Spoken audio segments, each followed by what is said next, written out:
যুবক, তোমাদের হাতে পায়ে ধরি, লাইফ স্টাইল দিয়ে কোনোদিন জীবনে সুখ আসবে না। সুখ আসবে মুহাম্মদুর রাসূলুল্লাহর গোলামিতে, সুখ আসবে, শান্তি আসবে। তুমিও শিখো, গরালাদেরকে শিখাও, বাচ্চাদেরকে শিখাও। হয় একদিন না, 2 দিন না, 2020-এ আমি যাইতে পারি না প্যান্ডামিকের কারণে, কিন্তু এই বছর গেছি 19-এ, যখন আমি এক এয়ারপোর্ট থেকে বাহির হইতেছিলাম আমেরিকার, তা আমাকে কাদায় দিছে এক মুসলমান বাচ্চা, দাড়ি টুপিওয়ালা দিনদার, মাকে হুইল চেয়ার থেকে যখন রিক্সায় গাড়িতে কোলে করে বসাইতেছিল, পাশেই এক বৃদ্ধা মহিলা দেখে চোখের পানি চড়াইতেছিল, ইংরেজ। আমি তাকে জিজ্ঞেস করছি, তুই কাঁদিস কেন? বলে, দেখ তার সন্তান তাকে কিরকম বাচ্চার মতো গাড়িতে উঠায়। আমার সন্তান কোথায় হারায় গেছে আমি জানি না। বৎসরে একটা দিন আমার কাছে আসে, যেদিন মাদার ডে হয়, একটা কেক নিয়ে আসে।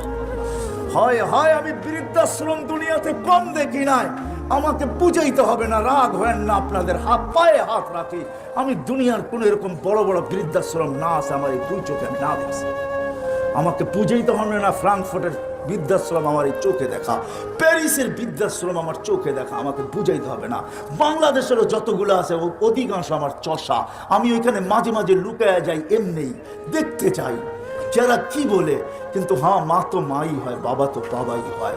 হাজারো অভিযোগের পরে শেষমেশ একটা কথা হাতে ধরে বলে, হুজুর যা বলছি মনে নিয়েন না, একটু দোয়া করেন। আমি চাই আমার কলিজার টুকরা অশান্তিতে না থাকো। আরে তোর মার বাবা যদি এরকম হইতে পারে, তুই মা বাবাকে বৃদ্ধাশ্রমে দিলি তো দিলি কি করে?